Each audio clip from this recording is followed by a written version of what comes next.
Hi, my name is Andrew Hood, and this is Lab 5, Faraday's Law. So a little background introduction. Current can be induced by a field of permanent magnets and their surrounding solenoid rings. The magnetic force applied to a falling permanent magnet in a solenoid is generated by the EMF. And Faraday's law relates the magnetic field to the Curly electric field. Basically, this Faraday's law combined with Newton's law and the Biot-Savart law can be used to generate a mathematical model of forces on a falling magnet, mimicking our experimental design. So what we did with this experiment is we filmed the fall of a magnet through a roll of aluminum foil, whose dimensions are listed below. And this roll of aluminum foil acts as a solenoid with infinite quote-unquote rings. The magnet in this case was wrapped in a lightweight foam to prevent tumbling, and an analysis of the film was used to calculate the total duration of the fall. So we compared this experimentally derived duration of the fall to the fall calculated from the computational model, which we'll discuss a little later. The magnetic dipole moment was also calculated in Lab 3 and is shown here. So why did we use aluminum foil? It's important to use a non-ferrous conductive tube, that the falling magnet goes through, because it would just be attracted to the iron or steel. Aluminum foil is substituted for other materials just because it's easy and everybody's got aluminum foil in their homes, well, most people. So the results that we got, the experimental average of the fall was 1.8 seconds, while our computational calculation had a duration of 2.67 seconds.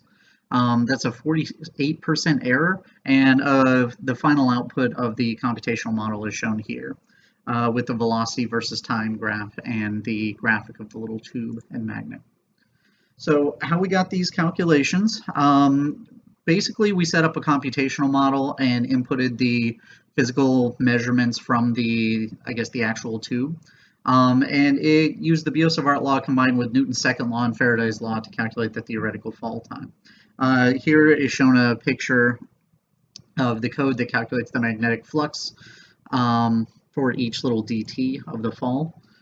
Moving on here, there's a section that calculates the magnitude of the B field for the dipole, the net force on the magnet, and the velocity of the falling magnet.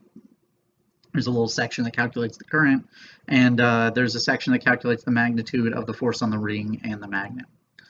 Here are other parts of the code that weren't really involved in the calculations here, but did do some of the modeling, like parts that created models for the tube and magnet.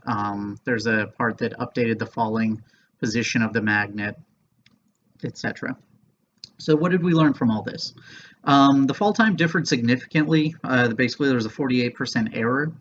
Alterations to the proposed lab procedure were made to prevent the tumbling of the magnet in the tube. This added weight and friction that were not accounted for in the model. And additionally, the dipole moment of the magnet was calculated in Lab 3. This could contain some propagation of error from that methodology, and that could influence the results as well. Additionally, the velocity versus time plot, it does show a constant speed for most of the descent, and that indicates that the magnetic attraction and repulsion balance the acceleration of gravity for that duration.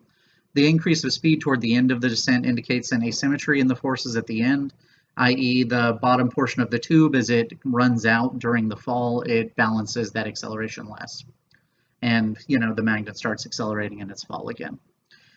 There are some improvements that can be made to the model using increasingly smaller steps for the DT summation, as well as using different size tubes and stuff like that. A stronger field could be generated with, more aluminum foil. And sources for this, I used the physics lab handout, and I created this using GlowScript 3. Thanks, and have a good day.